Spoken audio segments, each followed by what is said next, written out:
নমস্কার, আমি অমল চক্রবর্তী। আজকে চলুন আপনাদেরকে একটা খুব সুন্দর গল্প শোনাচ্ছি। গল্পটা খুবই ভালো। অল্প হইলেও জ্ঞান পাবেন, অল্প হইলেও শিক্ষা পাবেন। তাই অবশ্যই শুনবেন। যারা আমার চ্যানেলে এসেছেন তাদেরকে বহুত বহুত ধন্যবাদ। যারা নতুন দেখছেন তারা অবশ্যই চ্যানেলটা সাবস্ক্রাইবার করে রাখবেন।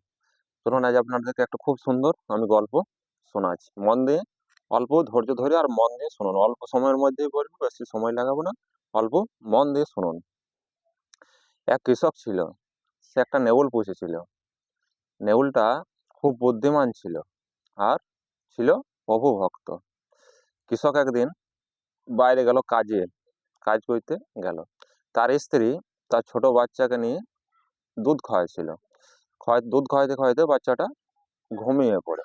ঘুমানোর পর বাচ্চাটাকে তার মেঝেতে শুইয়ে দিল। শোয়াই দেওয়ার পর দড়ি আর একটা ঘোড়া নিয়ে কৃষকের বউ জল আনতে গেল। লেউলটা কিন্তু ছাড়াই ছিল। লেউলটা ছাড়াই ছিল। তো ওই যে বাচ্চাটাকে শোয়ান ছিল, ওই মেজাটাতে একটা সাপ বার হইলো। সাপ যেই বার হইলো, সেই বাচ্চাটার দিকেই সাপটা কিন্তু যাচ্ছিল। তো বাচ্চাটার দিকে যেই সাপটা যাচ্ছিল, সেই নেউলটা চোখে পড়লো।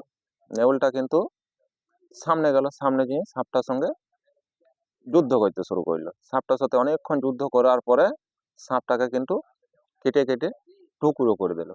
এবার সাপটাকে যে কেটে টুকরো করেছে, তার মুখে তো রক্ত লেগেছে, সাপের যে রক্তটা, সে রক্তটা লেগেছে। নেউলটা কি করলো, নেউলটা বুদ্ধি করে বাইরে দরজায় গিয়ে বসলো। ও অপেক্ষা করছে যে কৃষকের বউ কতক্ষণে আসে। তার মুখে কিন্তু রক্ত লেগেছে, যে সাপটাকে মেরেছে না, সেই রক্তটা লেগে আছে। কৃষকের বউ কিন্তু ভুলেই গিয়েছে গল্পতে। আরো 5 জনের সাথে গল্পতে মেতে গেছে জল আনতে, যে সে কিন্তু ভুলে গেছে যে আমার শিশু অনেকক্ষণ ঘুমাইছে বা অনেকক্ষণ আমি ঘর থেকে এসেছি, সে কিন্তু তার মনে নাই। তার হঠাৎ কিন্তু মনে পড়ে যে আমার ছেলেটা উঠে যাবে মনে হয়। তখন ও তাড়াতাড়ি করে জলের হাঁড়িটা ভরে আর বালতিটা ভরে ও তাড়াতাড়ি কিন্তু ঘর আসে। ঘর এসে যেই দেখছে সামনেই নেউলটা বসে আছে, সামনে প্রথম দরজাতেই। নেউলটার মুখে কিন্তু রক্ত দেখে কৃষকের বউয়ের মাথাটা খারাপ হয়ে গেছে। অটোমেটিক মাথা খারাপ হবে, কিছু রক্ত মানে আমার ছেলেটাকে তাহলে কেটে দিয়েছে। ও মনে মনে এইটা কিন্তু ভাবনা ভেবেছে যে আমার ছেলেটাকে তাহলে কেটেছে। কিছু চিন্তা আগে পেছন কিছু না ভেবে কি করলো না, জলের যে হাঁড়িটা ছিল না, সে হাঁড়িটা কিন্তু নেউলটার মাথাতে ফেলে দিল। নেউলটা মাথাতে যেই পড়ে গেল জলের হাঁড়িটা, সে নেউলটা জলের আঘাতে আর হাঁড়ির আঘাত সহ্য করতে পারলো না, তাতে নেউলটা মারা গেল। মারা যাওয়ার সঙ্গে সঙ্গে কৃষকের বউ কি করলো না, আগে নিজের শিশু পুত্রকে দেখতে গেল। তো যে দেখছে যে আমার শিশু পুত্রটি খুব আরামে ঘুমাচ্ছে আর খুব ভালোভাবে ঘুমাচ্ছে। তো দেখে পর ওর মাথাটা এত খারাপ হইলো যে কি বলবো। তখন নেউলটার কাছে এলো, নেউলটাকে কোলে তুললো। কোলে তুলার পর খুব কাঁদছে, নেউলটার কাছে খুবই কান্না করছে। এত কাঁদছে যে কি বলবো। তো তখন আর কেঁদেই বা কি হবে বলুন, কেঁদে কোনো লাভ আছে? তখন কিন্তু আর কেঁদে কোনো লাভ নাই। তাই একটা কথাতে বলে না, যে ভাবিয়া করিও কাজ, করিয়া ভাবিও না। কাজ করার আগে আপনারা ভেবে চিন্তেই কাজ করবেন।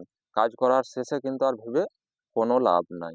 তাই এই গল্পটা আমার এই পর্যন্তই থাকলো। যদি ভালো লেগেছে তা আপনারা একটা লাইক দিবেন।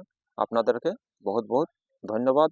সবাই সুস্থ থাকুন, ভালো থাকুন। পরের ভিডিওতে আপনাদের সাথে আবার দেখা হবে। কিছু না কিছু উপকারের ভিডিও আমার থাকেই, দেখে নেবেন চেক করে। আমার যতগুলো ভিডিও আছে আপনারাও কিন্তু উপকারেরই পাবেন। তাই ভিডিওগুলো সব অবশ্যই চেক করে করে দেখবেন, তাতে আপনাদের মঙ্গল হবে। অনেক কিছু শিখতে পারবেন, অনেক কিছু জানতে পারবেন। ঠিক আছে, নমস্কার, রাখছি।